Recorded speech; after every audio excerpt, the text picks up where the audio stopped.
शिवाजी का जय सिंह को पत्र, यह बहुत प्रसिद्ध पत्र है। ए सरदारों के सरदार, राजाओं के राजा, ए भारत रूपी पुष्प वाटिका की क्यारियों के माली, ए प्रभु रामचंद्र के वंश के चैतन्य वाहक, तुम्हारे कारण ही आज राजपूतों की गर्दन ऊंची है, तुम्हारे कारण ही अकबर वंश का राज वैभव बढ़ रहा है, उसके सुदेव से तुम्हारी सहायता उसे मिली है।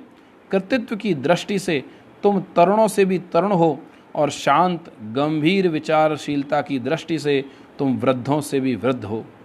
हे जयशाली जयसिंह, इस शिवाजी का प्रणाम तथा आशीर्वाद स्वीकार करो। आयु और नेतृत्व की दृष्टि से तुम मुझसे बहुत श्रेष्ठ हो, इसलिए मैं तुम्हें प्रणाम करता हूँ, परंतु तुम एक विधर्मी के नौकर हो और मैं स्वराज्य का स्वामी हूँ, महान धर्म कार्य कर रहा हूँ, अतः मेरा अधिकार बड़ा होने के कारण मैं तुम्हें आशीर्वाद भी दे रहा हूँ। वह जगत पिता परमेश्वर तुम्हारी रक्षा करे और तुम्हें सत्य एवं न्याय का मार्ग दिखावे। मैंने सुना है कि तुम मुझ पर आक्रमण करने के लिए तथा इस दक्षिण प्रदेश को जीतने के लिए आए हो। हिंदुओं के हृदय तथा आंखों से रक्त निकालकर तू अपना मुख रक्तिम बनाना चाहता है और चमकाना चाहता है, परंतु तुम नहीं जानते कि इस ढंग से तो तेरे मुख में कालिख ही लगेगी, क्योंकि इससे देश तथा धर्म पर आपत्तियां बरसाने के लिए तू उत्तरदायी होगा। तुम यदि ठंडे दिमाग से विचार करोगे और अपनी बुद्धि की लगाम अपने ही हाथ में थाम लोगे तो तुम्हारे ध्यान में आ जाएगा कि यह लाल रंग, तुम्हारे चेहरे की यह सुर्वी किसके खून से बनी है और इस रंग का वास्तविक रूप लाल है या काला है, यह भी तुम्हारी समझ में आ सकेगा। यदि तुम स्वयं के लिए दक्षिण विजय करने आते तो पलक पावड़े बिछाकर मैं तुम्हारा स्वागत करता, तुम्हारे घोड़े की रास पकड़कर मैं तुम्हारे साथ चलता और उस कोने से इस कोने तक बड़ी भारी सेना लेकर जाता तथा संपूर्ण दक्षिण प्रदेश जीतकर तुम्हें सौंप देता, परंतु तुम तो औरंगजेब की ओर से आए हो। सज्जनों को धोखा देने की कला में वह बहुत निपुण है, उसकी चाल में फंसकर तुम मेरे ऊपर आक्रमण करने के लिए आए हो। मेरी समझ में नहीं आ रहा है कि मैं अब तुम्हारा किस ढंग से स्वागत करूं। यदि मैं तुम्हारे वश हो जाऊं और तुम्हारा कहना मान लूं तो वह पुरुषोचित कार्य नहीं होगा, क्योंकि सच्चे पुरुष समय देखकर रंग नहीं बदलते। वनराज केसरी कभी सियार जैसा वर्ताव नहीं करता है। मैं यदि तलवार अथवा फरसा उठाता हूँ तो दोनों ओर हिंदुओं की ही हानि होती है। जब मुसलमानों का खून पीने के अतिरिक्त मेरी तलवार म्यान से बाहर निकलती है तो मुझे बड़ा दुख होता है। यदि इस युद्ध के लिए तुर्क आए होते तो मुझे बड़ा आनंद होता, क्योंकि हम जैसे वीरों को घर बैठे अच्छा शिकार मिल जाता, परंतु उस पापी औरंगजेब को न्याय तथा धर्म छुआ तक नहीं है।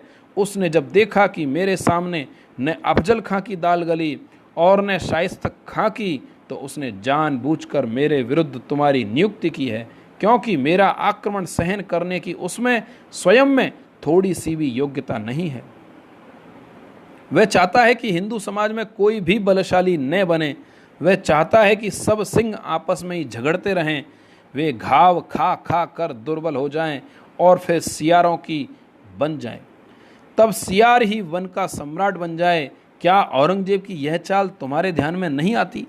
क्या तुम्हारा मस्तिष्क यह रहस्य समझने के लिए अक्षम है?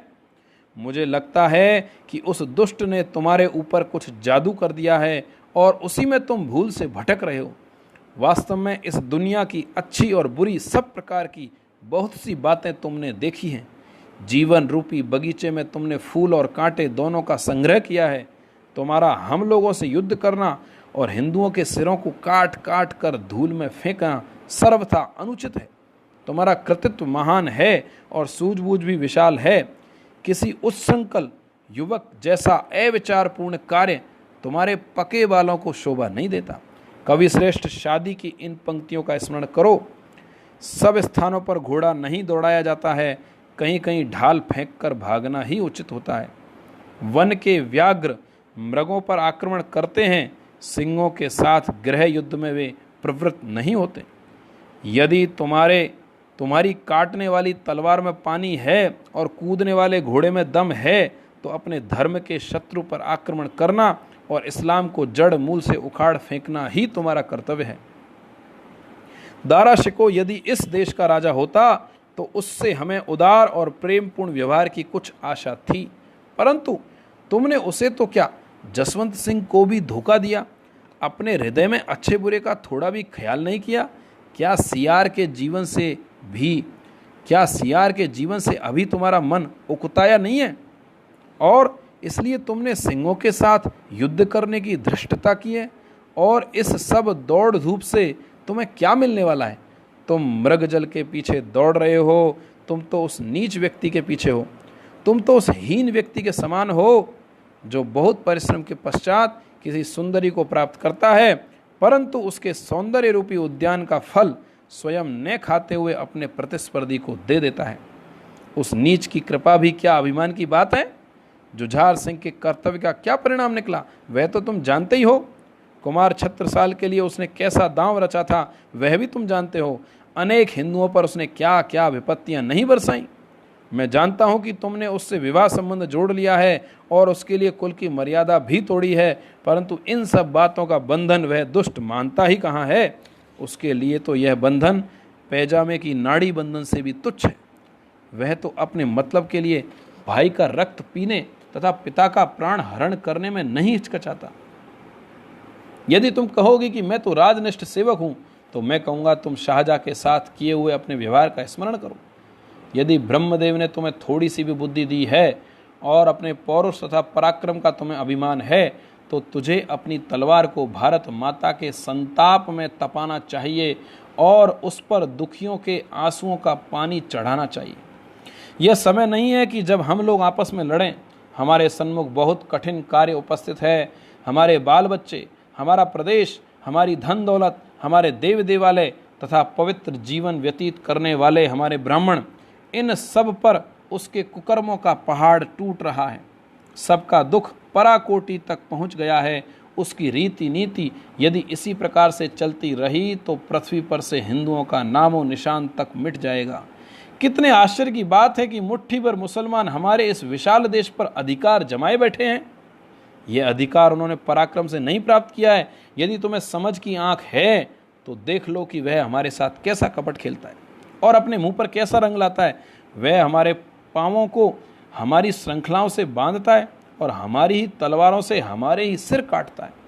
वास्तव में हमें इस समय हिंदुस्तान तथा हिंदू धर्म की रक्षा हेतु पराकाष्ठा के प्रयत्न करना चाहिए। हमें चाहिए कि हम सब मिलकर कोई मार्ग निश्चित करें और अपने देश के लिए आकाश पाताल एक कर दें। हम अपनी तलवार और बुद्धि को नई धार दें और तुर्कों को जो भाषा समझ में आती है उसी में उन्हें जवाब दें। यदि तुम जसवंत सिंह से मिल जाते और सच्ची भावना से उस कपटी पिशाच से विरोध ठानते हो तथा महाराणा से भी यदि तुम मित्रता का व्यवहार करते हो तो बहुत बड़ा यश प्राप्त हो सकेगा। चारों तरफ से एक साथ आक्रमण करते हुए तुम लोग प्रचंड युद्ध करो। उस सांप के सिर को पत्थर के नीचे ऐसा धर दबोचो कि कुछ दिनों तक वह अपने किए पर पश्चाताप करता रह जाए और दक्षिण की ओर बढ़ने के लिए उसे अवसर ही ना मिले। तब तक भाला चलाने में प्रवीण अपने शूरवीरों को साथ लेकर मैं दक्षिण की दोनों मुसलमान सत्ताओं को ध्वस्त करूंगा। बादलों के समान गरजने वाली सेना लेकर मैं मुसलमानों पर अपना तलवार का पानी बरसाऊंगा। दक्षिण देश रूपी महावस्त्र पर जो इस्लाम के धब्बे पड़े हैं उन्हें यहाँ से वहाँ तक धो डालूंगा। उसके बाद कर्तव्य दक्ष, पराक्रमी और वीरों की वर्षा की प्रमत्त नदियों के समान लहराने वाली तथा कोहराम मचाने वाली अपनी सेना लेकर दक्षिण के पर्वतों से बाहर मैदान में आऊँगा और शीघ्र ही तुम लोगों की सेवा में उपस्थित हो जाऊँगा। फिर हम लोग एक दूसरे को अपने अपने कर्तव्य का हिसाब देंगे और चारों ओर इस प्रकार उसे घेरेंगे कि उसे भागने के लिए भी स्थान नहीं बचेगा। जब हमारी प्रबल सेनाएं उस जीर्ण शीर्ण दिल्ली पर जा धमकेंगी तब न औरंग रहेगा और न जेब रहेगा, न उस अत्याचारी की तलवार रहेगी और न उसका कपट जाल बचेगा। हम लोग युद्ध रक्त से भरी हुई नदी बहा देंगे और उसमें अपने पितरों की आत्माओं का तर्पण करेंगे। वह परम न्यायी परमपिता परमेश्वर हमारा सहायक है। उसकी कृपा से हम उस दुष्ट को जमीन के भीतर गाड़ देंगे। यह कार्य कोई विशेष कठिन कार्य नहीं है।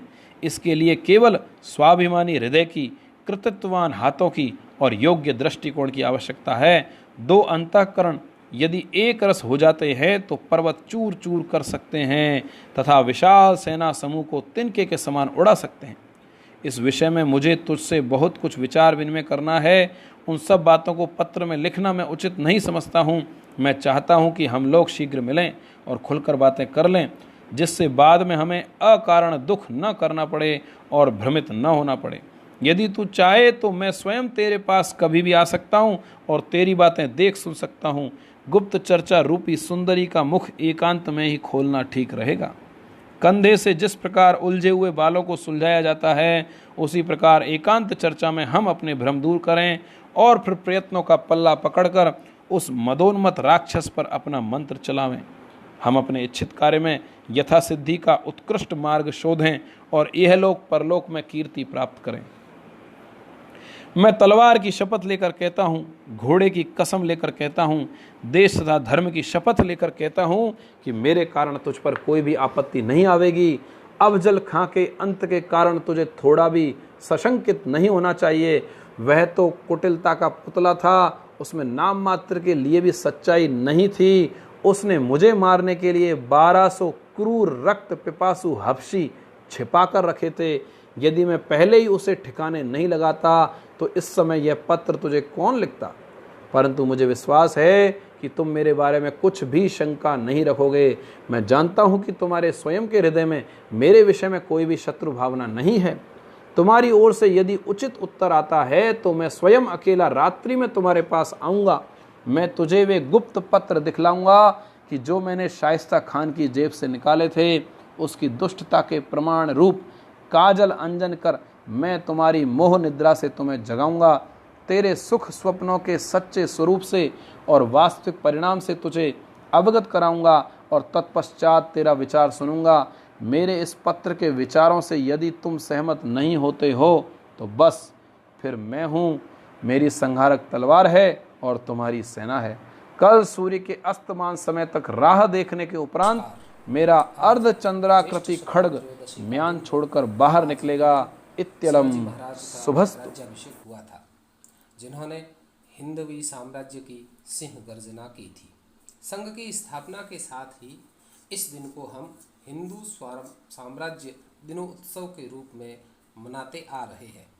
यह उत्सव हमें शिवाजी महाराज के जीवन से प्रेरणा लेकर कार्य करने को प्रेरित करता है। वैसे तो हम सभी उत्सव प्रत्यक्ष रूप से संघ स्थान पर मनाते हैं, लेकिन कोरोना महामारी के चलते आज हम इसे आधुनिक तकनीक के सहारे मना रहे हैं। शिवाजी महाराज के जीवन पर चर्चा करने से पहले हमें उस कालखंड की काल्पनिक यात्रा करनी चाहिए। अपने देश के इतिहास में विगत 1000 वर्ष की काल अवधि अत्यंत महत्वपूर्ण थी।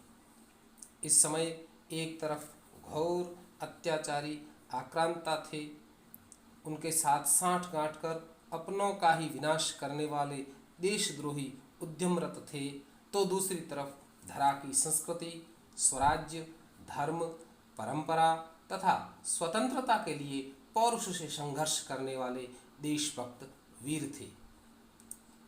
सन 1193 में पृथ्वीराज चौहान के पतन के साथ ही जिस दुर्भाग्य का आगमन भारत भूमि पर हुआ और विजयनगर साम्राज्य के अवसान के साथ ही ऐसा लगने लगा कि मानो देश का स्वातंत्र्य सूर्य सदा के लिए अस्तगत हो गया है।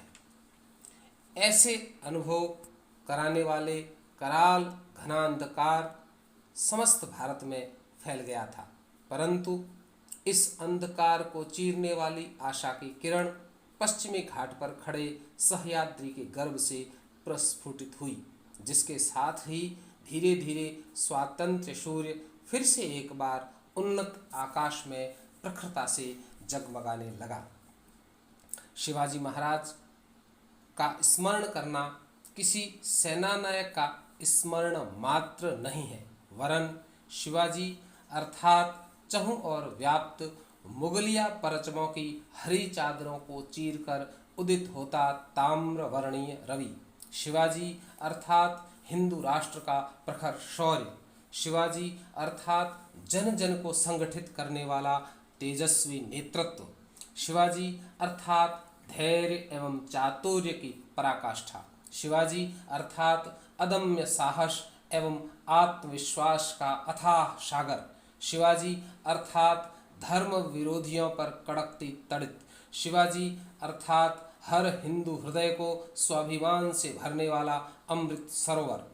ऐसे हिंदू विजय युग प्रवर्तक का जन्म 19 फरवरी 1630 फाल्गुन कृष्ण तृतीया के दिन माँ जीजाबाई के गर्भ से पुणे के शिवनेरी दुर्ग में शाहजी भोंसले के घर पर हुआ।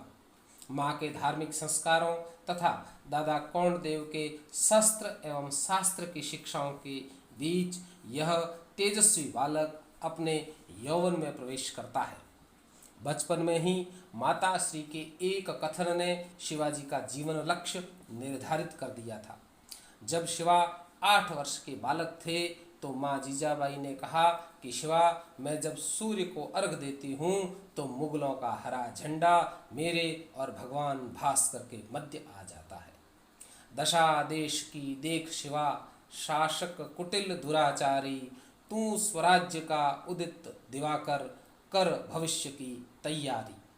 माताश्री के यही वचन बालक शिवा के लिए आह्वान बन गए और अपने इसी लक्ष्य पर अडिग अटल अविचल हुए निरंतर बढ़ते रहे। फिर चाहे आदिल शाह के भरे दरबार में झुकने से मना करना पड़े या गाय के पीछे भागते कसाई को मृत्यु दंड देना पड़े, शिवा ने वही किया जो उसके संस्कारों ने कहा था।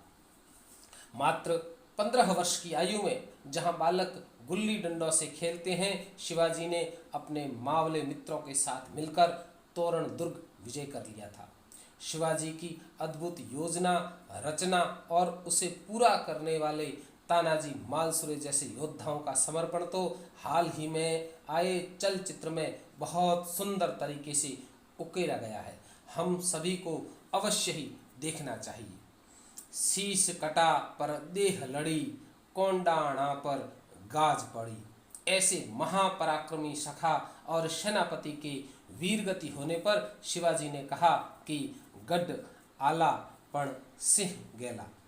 कल्पना करें कि कैसे कैसे अद्भुत योद्धाओं का निर्माण किया था उन्होंने। एक तरफ घर में अपने पुत्र के विवाह का कार्यक्रम है जिसका निमंत्रण देने के लिए जा रहे हैं, और वहीं नेतृत्वकर्ता द्वारा युद्ध का संकेत मात्र होने पर अपने निजी आनंद का विस्मरण कर राष्ट्रीय कार्य में लग जाते हैं।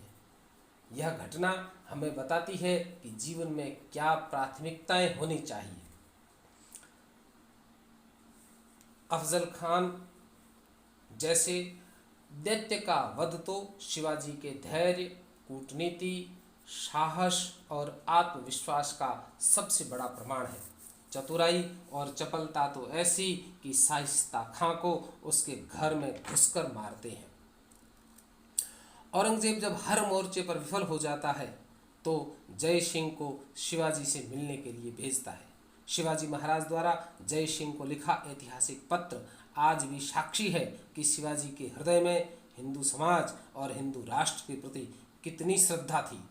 साथ ही यहाँ हमें 2 जीवन चरित्रों को भी समझना चाहिए। एक जीवन जय सिंह का था जो व्यक्तिगत रूप से श्रेष्ठ रहा होगा, लेकिन उनका राष्ट्रीय चरित्र कहीं पर भी गौरव करने योग्य नहीं है। और दूसरी ओर शिवाजी महाराज का जीवन जो जय सिंह के नेतृत्व में सामान्य सिपाही की तरह लड़ने को तैयार थे, किस लिए? राष्ट्र और धर्म के लिए। खैर, आगरा के अंदर हम सब जानते हैं कि शिवाजी के साथ छल किया गया। हम सब जानते हैं कि औरंगजेब अपने वचन से मुकर गया जो उनके डीएनए में हुए।